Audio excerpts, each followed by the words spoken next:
Hey y'all, it's Jack from the Belmont Math and Science Center. I am a bio tutor, and today I will be showing you a tutor tip that I think comes in handy. Okay, so today we're going to be talking about the levels of classification in biology.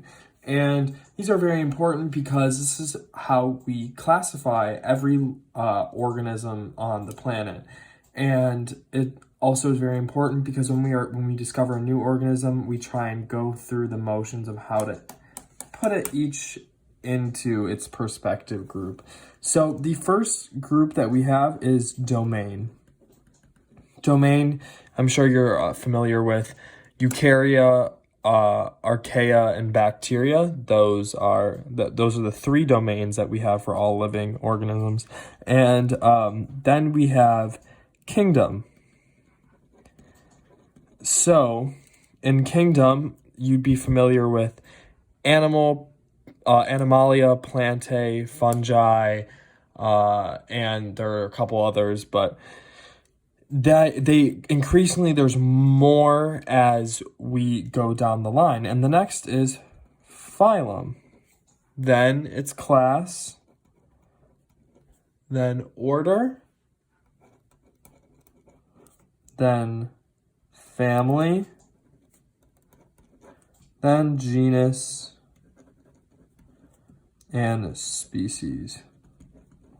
And you know that their genus and species is what we commonly see in names, in like scientific names. So we would have let's see, Bacillus subtilis is how you say it, and you always underline names that you write of scientific names. And first is always capitalized. And this is a type of bacteria. This is its genus, and this is its species. All right, so now that we have this figured out, let's go through one to try and sort out where we're all at. So let's see. Let's go with an animal. Let's say it's a dog. There we go.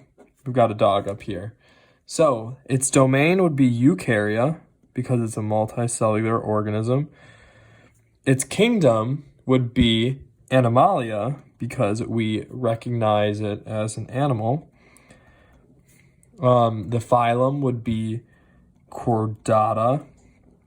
I'm sure you Bio 2 people are familiar with these terms. Chordata is like the presence of a spinal cord. The next thing that we have as class is Mammalia.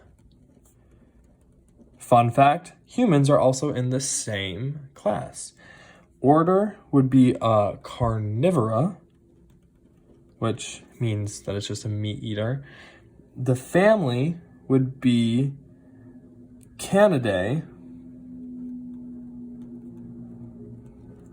The genus is, well, Canidae is dogs. That's like the whole dog family. And then the genus is Canis. And the species is Familiaris. Kind of fun that we named it that one. But so this is the domain, kingdom, phylum, class, order, family, genus, species. A very helpful way if you're ever test on this and need to remember. You can go, I always just write out the letters. But if you don't know letters, here's a good way to remember it. Dear King Philip came over from Greece singing. And that is an easy tip to remember that. Domain, kingdom, phylum, class, order, family, genus, species. And yeah, so that is our levels of classification amongst all living things. And to keep in mind, this is not always true for things that are bacteria and archaea. They are sometimes missing different elements within this, but that's just how scientists have learned to name them. But thanks for watching.